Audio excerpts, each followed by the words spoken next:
Delhi NCR में वायु प्रदूषण के गंभीर स्तर को देखते हुए लागू किया गया ग्रेड रिस्पांस एक्शन प्लान यानी कि ग्रैप का चौथा चरण हटा दिया गया है।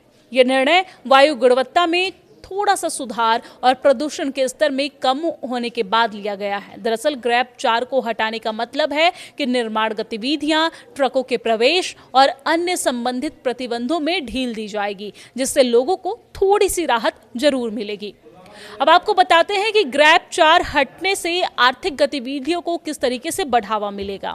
खासतौर पर निर्माण क्षेत्र में इसमें बढ़ावा मिलेगा। हालांकि अधिकारी अभी भी स्थिति पर कड़ी नजर रखे हुए हैं।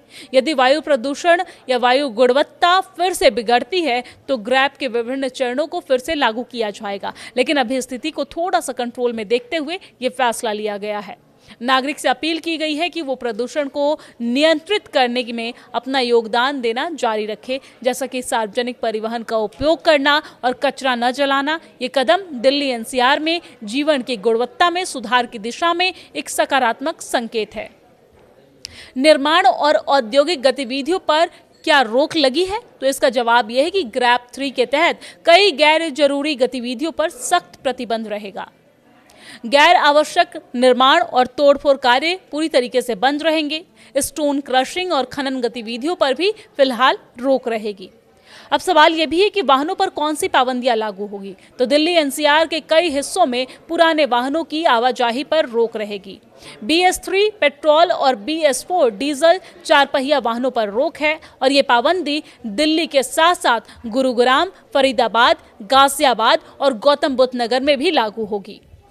पुराने डीजल मालवाहक वाहनों की दिल्ली में एंट्री पर भी प्रतिबंध कर दी गई है। अब सवाल एक ये भी है कि ग्रैप क्या है और इसे कब लागू किया जाता है, क्योंकि हमने देखा कि जब भी वायु प्रदूषण की स्थिति आती है दिल्ली में ग्रैप 1, ग्रैप 2, ग्रैप 3, ग्रैप 4 के बारे में काफ़ी चर्चा होने लगती है।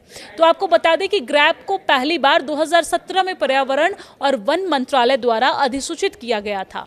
ये योजना सुप्रीम कोर्ट के निर्देशों के तहत गठित एनवायरमेंट पॉल्यूशन अथॉरिटी के माध्यम से लागू हो जाती है। वायु गुणवत्ता में ग्रैप का स्तर दिल्ली में प्रदूषण गंभीर स्तर यानी कि AQI 401 से 450 के बीच दर्ज किया गया, जिसके बाद एनसीआर में स्टेज 3 लागू हो गया। स्टेज 1 कब है? तो जब खराब रहता है AQI, यानी कि AQI 201 से 300 तक रहता है तो उस टाइम पे स्टेज 1 लागू होता है। स्टेज 2 बहुत खराब की स्थिति में लागू होती है जब AQI 301 से 400 तक हो।